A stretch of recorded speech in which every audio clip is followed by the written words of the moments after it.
Guys, welcome to the show. I'm Rantoinette. Please like and subscribe. Now let's get into it. There's so much going on right now. My show could be 2 hours long. It's just way too much shit. So let's just start off with the market crash. And I'm not just talking about a crash. I'm talking about a crash of epic proportions. The market dropped 1,500 points in one day. But let's just go a little bit further. It did it again the next day, and we legitimately could be looking at a third day of another record market drop. It is absolutely unbelievable how much crashing the market is doing. To put it in perspective, it has already surpassed the market crash of COVID. It has already surpassed the market crash of 2008. We are bordering on market crash like the Great Depression. I mean, we've never seen anything like this in our lifetimes. And I think, when I'm watching people going, no, this is absolutely fine. This is normal. It is going to be a little period of shakeup. It's going to be some hardship. Don't worry about it. Don't stress about it. I'm watching his pundits go on and just kiss his ass and tell lie after lie, trying to spread this propaganda. Look, in 2002, they had to do a full year's worth of propaganda to sell the Iraq war. Now, looking back on it now, we know it was all bullshit. There were no weapons of mass destruction.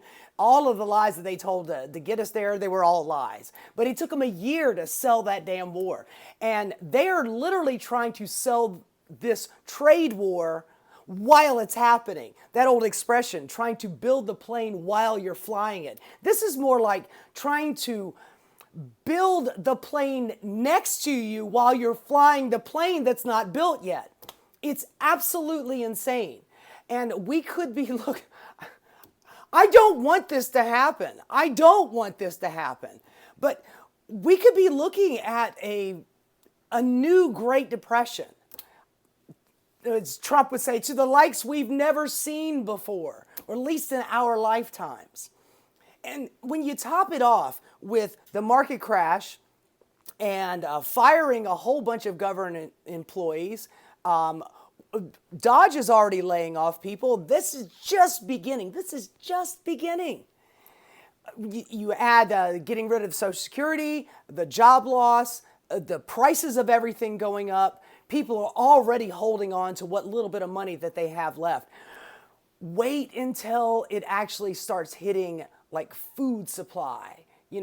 When farmers cannot sell their wares to other countries. And by the way, that's already happening too. Countries are, Donald Trump, I think he's under this delusion that they're all going to come begging to me, when I put this strong arm out. Look, and the global market is collapsing. It's not just us, it's everybody due to these tariffs. And he's under the impression that everybody's going to come kiss his ass. But I've already explained that China, Korea, and Japan, who are not really big fans of one another, they've decided to pool their forces. All of the nations of EU are pulling their forces together. We've already pissed off every last one of our allies. I mean, our closest allies. He's threatening to bomb Mexico. He's threatening to move the border to expand American territory into Canada. He is not only pissing off all of the world leaders, he's wrecking our economy. Billionaires are freaking out. And before you say, oh, well, Antoinette, why are you defending all the rich people? I'm not defending the rich people. This is a house of cards. And when the rich people lose their money, those losses get socialized onto you. When times are good and they're making tons of money, their profits are privatized. When they have losses, those are the ones that are socialized. Those are the ones that are going to hit us in the pocket. So losing jobs, losing social safety net, market collapse. I mean, it's a triple whammy that is going to wreck us. I don't even know, even if Donald Trump tomorrow morning woke up and said, you know what, these tariffs are not a good idea. I talked somebody. They're not a good idea. I don't think that that's even going to save us. I think that the rest of the nations of the world are like, America's not a good bet anymore because we don't know what we're going to get from day to day.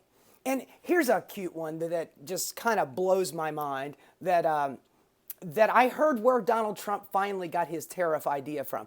I thought it was President McKinley was assassinated, and after he got an assassination attempt by a Republican, by the way, it wasn't the left, it was a Republican.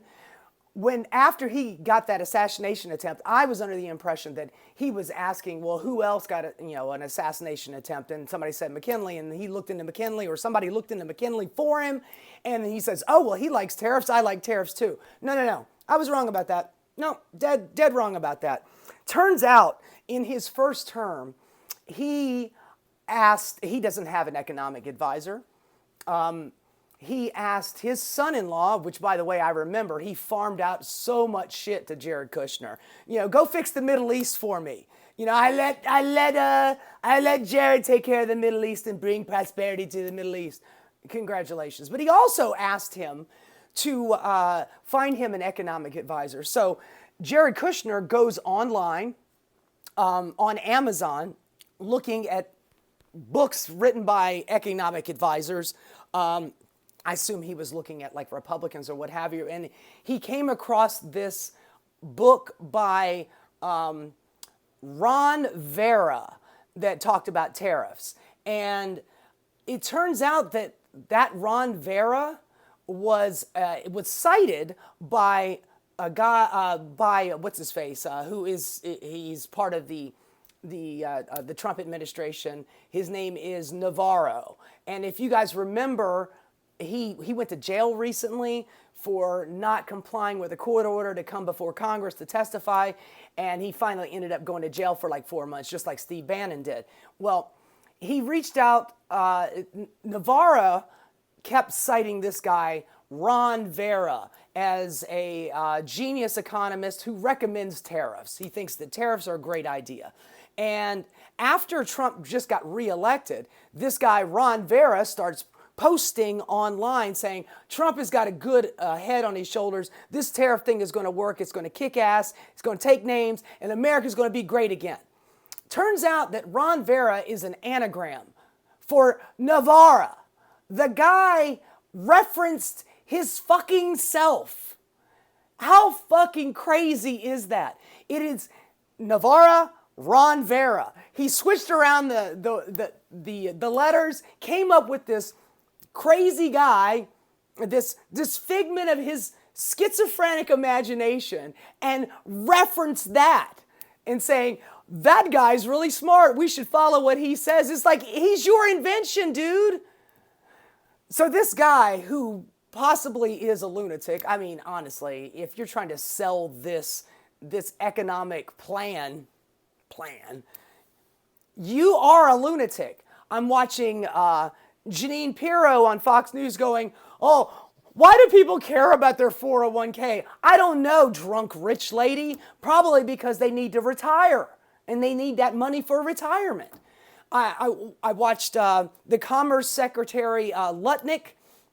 He says, don't worry, we're going to bring the jobs back to America. And they're going to be, don't give away, because I believe he was being interviewed by Jesse Waters, another rocket scientist. And Jesse Waters like, well, we're not going to be bringing back clothing manufacturing here. And Lutnick goes, well, don't give that away, because we could bring those industries back too, and we'll just have robots do it. I mean, just basically saying the quiet part out loud. Honey, they're not bringing these jobs back for you. The free market is not going to bring these jobs back. And if the jobs do come back, they're going to be manned by robots. I mean, this is the ultimate Republican fantasy. It's like, I don't know if you guys ever saw the movie Elysium, where the mega wealthy and powerful are living on a satellite above the earth, while meanwhile all of the rest of us are on the planet, in a hellscape fighting each other over scraps. And meanwhile, they've got all the lush greenery and medical equipment that will cure any illness that you have, but everybody else on earth is starving. That's what they want. Jesse Waters asked him about the robots that are going to be doing these jobs. Well, what are American people going to be doing? He goes, well, those robots are going to need people to fix those. So let me get this straight. You want Americans to build the robots that are going to take their jobs away from them. I mean, it's just like fucking AI. They want AI to replace anybody that's doing literature or writing for news or writing in movies or, anything that could be done on the computer. We don't need Americans to do that. We can just get, Grok to fucking do it. Or we can get ChatGPT to do it. And when it comes to the manufacturing that is not going to come back here. Why would somebody build a factory? Which, by the way, you don't just build a factory overnight. It takes 5-10 years. And yet again, and I will explain it ad nauseum, you can't just do tariffs. You have to do economic planning. You've got to do industrial planning. You've got to rebuild the grid that we've been living off of since the 1930s that does not have the infrastructure to support the manufacturing base.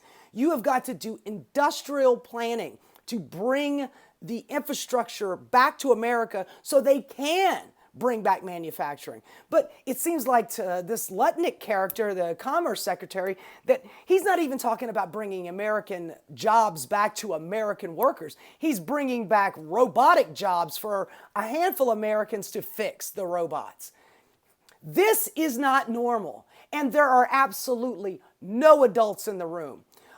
Whether they know and they're lying or they're just mediocre idiots, we are well past, truth in politics. We are my truth, your politics. I don't care about your politics. I don't care about your truth. I don't care what a scientist says. I have my truth. We're well past that. And I mean, the last time we did tariffs like this was under Herbert Hoover in 1930 with the Smoot-Hawley Act. And it exacerbated the economic crash. We had a crash in October 1929, and by the middle of 1930, they do this Smoot-Hawley tariff thing, which, by the way, first time I ever heard about it, Ferris Bueller's Day Off.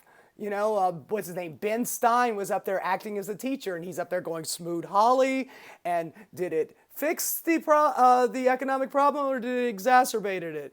Yes, it exacerbated the problem. That's the last time that we did something this batshit crazy. And it didn't work then, and it sure as shit is not going to work now.